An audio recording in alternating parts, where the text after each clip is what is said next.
turned Kyle off because I don't want him to hear me talking to everyone on this the whole way through, because I just think he'd be fucking seriously bored. I've left Newcastle now. Stag do bit is over.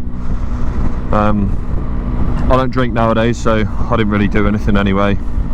I went out, did a bit of socials, had a couple of non-alcoholic beers. I used to be very rigid. I used to think, oh, what's the fucking point in having non-alcoholic beers anyway? I didn't really see the need, or like, I was a bit like, what's the point in, you might as well just have a beer. But when it comes to things like that and you just being social, it's definitely good to have that option, because the next day on is Saturday today.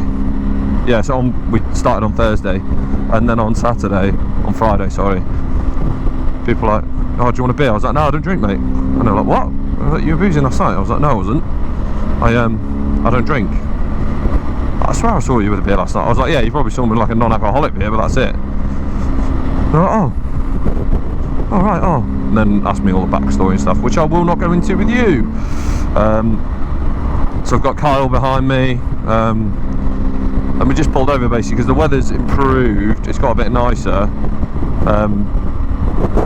And yeah, it seemed like a good time to have the GoPro on. So weather's improved, the road looks a bit nicer. We're on the way down to the ferry port now. I've already had a text from P&O saying we're experiencing technical difficulties with the loading dock, or some shit like that. So yeah, there will be delays to loading, and I'm sure that'll make a massive difference being on a motorbike as well, which will be really nice. So I'm looking forward to that. Oh mate, this road is nice. So yeah, and then we land tomorrow morning, overnight ferry. We land tomorrow morning, then it'll be on to first destination, which is, so we land in Rotterdam, and then we're shooting down to a town, village, city in France somewhere. But I'll probably at some point tomorrow I'll throw the camera on and have a mini catch up down to a 40. There we go. That's what I love having cruise control on a bike for stuff like this, when you're going through like slower bits and things like that.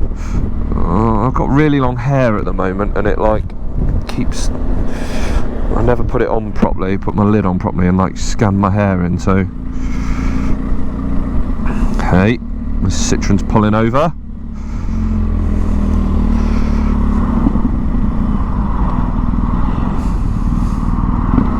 Lovely.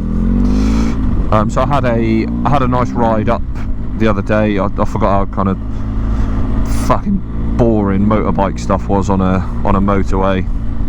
It didn't take me too long. It wasn't that bad, but the bike was solid. Managed to do a fair bit of filtering, even with all these boxes on.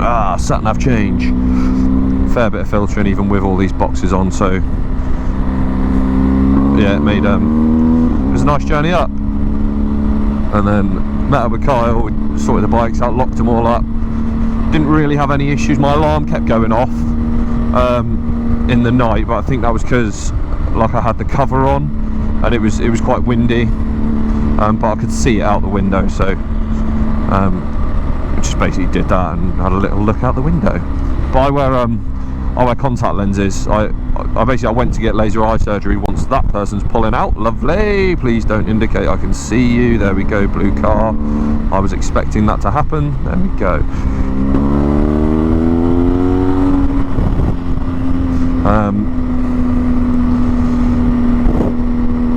Where did I go? But yeah, I think I was talking about the alarm type thing through the night. And yeah, but I could see it was there. And no, laser eye surgery, that's where it was. There we go, back on the normal running.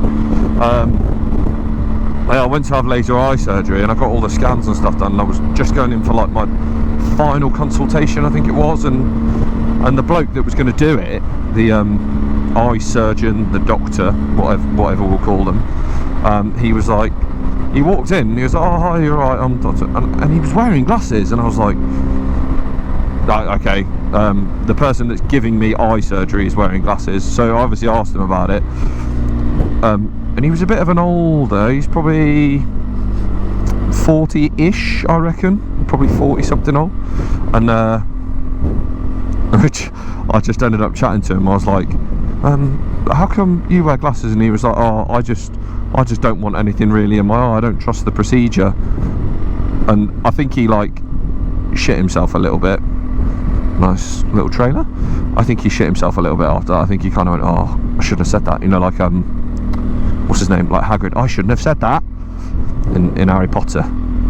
And yeah, I didn't like just get up and leave, but I basically, after that consultation, I then just like rang in and went, yeah, I'm not going to be proceeding. I don't think I could like weigh up the risk.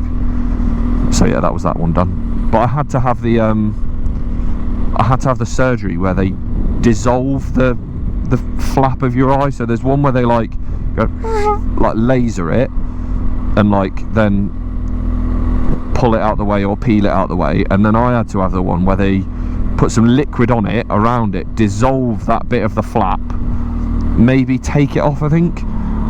Yeah, and I think it's something like that. Dissolve that bit out the way and then take it off, and then it can take like up to 6 months to heal. And it wasn't more risky, but it was riskier than like, so it was more risky, good England Josh, so it was more risky than like the cut one, just to get like the laser access into the cornea or the retina.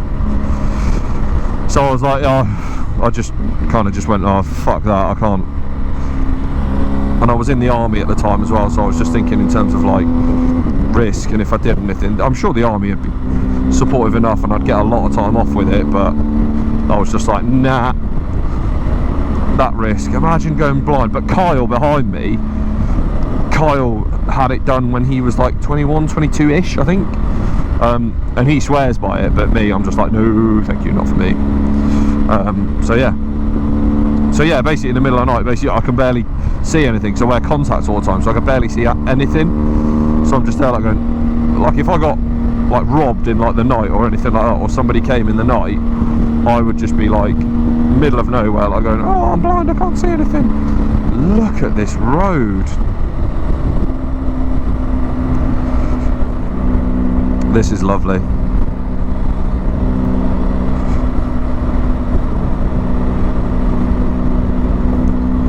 Yeah, I like this a lot.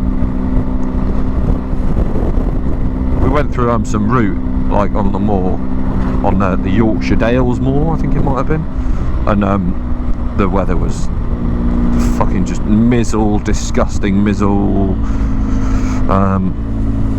So that wasn't very nice to experience, if I'm honest. Welcome to Slingsby. Yeah, but we didn't get piss wrapped. The roads were just a bit arse twitchy, but other than that, you know, we're all good. It's one of them, innit? You just roll the dice and take your chances. I think this will probably be me now. I'll take this off my lid now and just chill until we actually land in France. So I might manage to get this one up today. Kyle's going to meet his grandparents at a pub somewhere, so I might manage to get this one up today. I'll take my laptop in and I'll try and throw it up there, but we'll see. I'll see what the Wi-Fi's like in there. But yeah, cheers, take it easy, and all being well, I'll pick this up in France and I'll start off with a sing-along.